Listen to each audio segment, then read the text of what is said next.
ஞானானந்தமயம் தேவம் நிர்மலஸ்படிகாக்கிருதிம் ஆதாரம் சர்வ வித்யானாம் ஹயக்ரீவம் உபாஸ்மகே. வணக்கம். ஏஎல்பி ஜோதிடர் உங்கள் லோகநாதன், கோவையிலிருந்து. அட்சய இலக்கண பத்தை ஜோதிட முறையில் இந்த வீடியோவில் நம்ம பார்க்கக்கூடிய நிகழ்வானது, இப்போ தற்சமயம் எனக்கு தெரிஞ்ச ஒருத்தவங்க ஜாதகம் கொண்டு வந்தாங்க. அவருடைய உறவினர் ஜாதகம் அப்படின்னாங்க. அவருக்கு கிட்டத்தட்ட ஒரு 34 வயதாக போகுது. இதுவரையும் திருமணம் ஆகலை. இப்போ ரீசெண்டாக அந்த நபர் என்ன சொல்கிறாரு அப்படின்னா, திடீர்னு இப்போ ஒரு பொண்ணை விரும்புகிறதாகவும் அந்த பெண்ணை திருமணம் செஞ்சுக்கலாம் இருக்கேன் அப்படின்ற மாதிரி சொல்கிறாரு. இதை பார்த்து சொல்லுங்கள் அப்படின்ற மாதிரி சொன்னாங்க. நம்ம அவருடைய ஜாதகத்தை வாங்கி ஏஎல்பி சாஃப்ட்வேரில் போட்டு பார்த்தோம்.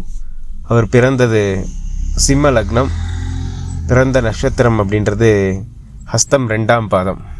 இப்போ 34 வயதிற்குரிய அட்சய லக்னமாக வந்தது விருச்சிக அட்சய லக்னம். அதிபதி செவ்வாய் பகவான் 3ஆம் இடமாகிய மகரத்தில் நல்ல நிலையில் தான் இருக்கார். இப்போ இந்த காலகட்டத்தில் அவருக்கு போயிட்டுருக்கிற நட்சத்திரம் அப்படின்றது கேட்டை 1ஆம் பாதம். அதிபதி புதன் பகவான் 5ஆம் இடத்துல இருக்கார், அதாவது மீன ராசியில் இருக்கார். இப்போ இதுவே ஜாதகர் ஏன் இந்த காலகட்டத்தில் காதலில் இருக்காருன்றது நமக்கு தெளிவாக விளக்கிறது. ஏன்னா ஜாதகர் 5ஆம் இடத்துல தொடர்பு இருக்கும்பொழுது அந்த காலகட்டங்களில் காதல் சம்மந்தப்பட்ட நிகழ்வுகள் இருக்குது. இப்போ இது சாதகமாக இருக்கா அப்படின்னு பார்த்தோம் அப்படின்னா, விருச்சிக வீடு அட்சய லக்னம் பயணிக்கும் காலகட்டங்களில் இங்கே கடினமான நிகழ்வுகள் இருக்கும் அப்படின்றது தான் ஏஎல்பி நம்ம படித்தோன்னா நமக்கு தெரிஞ்சிடும். ஏன் அப்படின்னா அது காலபுருஷனுக்கே 8ஆம் வீடு. இங்கே புதன் பகவான் விருச்சிக லக்னத்துக்கு 8-11ஆம் இடத்துக்குரியவர்.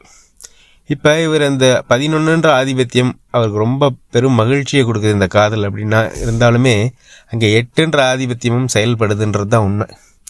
அப்போ இந்த பெரும் மகிழ்ச்சியில் அங்கே பிரச்சனைகளும் இருக்குது. அப்போ இன்னும் ஒரு 2 வருஷம் தாண்டக்கூடிய நிலையில் அந்த பிரச்சனைகள் கொஞ்சம் அதீதமாக வெளிப்படும். இப்போ இந்த காலகட்டத்திலே அதெல்லாம் அவர் கவனமாக எடுத்து செயல்பட்டார் அப்படின்னா அந்த நிகழ்வுகளை கொஞ்சம் பொறுமையாக போயிட்டு தப்பிக்கக்கூடிய தன்மைகள் இருக்கா அப்படின்னா இருக்குது. ஆனால் என்ன பண்ணோம் நமக்கு தெரியாது. அந்த அதீத சந்தோஷம் தான் நமக்கு கண் முன்னாடி தெரியும். ஏன்னா எப்படி நம்ம இனிப்பை சாப்பிட ரொம்ப சந்தோஷமாக இருக்கும், ஆனால் அது நோயின் தன்மையில் தான் கொண்டு போய் விடும். அதனால் இங்கே கவனமாக செயல்பட்டார்னா மட்டும்தான் இங்கே தப்பிக்க முடியும். அதனால் இந்த காதல் அப்படின்றது அவர் தப்பிக்கக்கூடிய தன்மைகள் இருக்கான கவனமாக செயல்படணும்னு தான் நம்ம சொல்லுவோம். பொதுவாக 30 வயதுக்கு மேலே ஆயிடுச்சு அப்படின்னாலுமே ஜாதக திருமண பொருத்தமே பார்க்க மாட்டோம். அதன் அடிப்படையில் இவருக்கு நம்ம திருமண பொருத்தம் பார்க்கல. பட் ஒரு ஆய்வுக்காக எப்படி இவருக்கு காதல் இந்த காலகட்டத்தில் அப்படின்றத நம்ம ஏஎல்பி ஜோதிட முறையில் ஆய்வு செஞ்சு பார்த்தோம். இந்த நேரத்தில் அட்சய லக்ன பத்தை ஜோதிட முறையை உருவாக்கிய மதிப்பிற்குரிய பொதுவுடைமூர்த்தி ஐயா அவர்களுக்கு என்னுடைய மனமார்ந்த நன்றிகளை சொல்லிட்டு, நமக்கும் நல்ல சிந்தனை சூழ்நிலை வாய்ப்புகள் அமைய எல்லாம் வல்ல இறைவனை வேண்டிட்டு மீண்டும் ஒரு ஏஎல்பி முறையிலான ஜாதக ஆய்வில் உங்களை சந்திக்கும் வரை உங்களிடமிருந்து விடைபெறுகிறேன். நன்றி, வணக்கம்.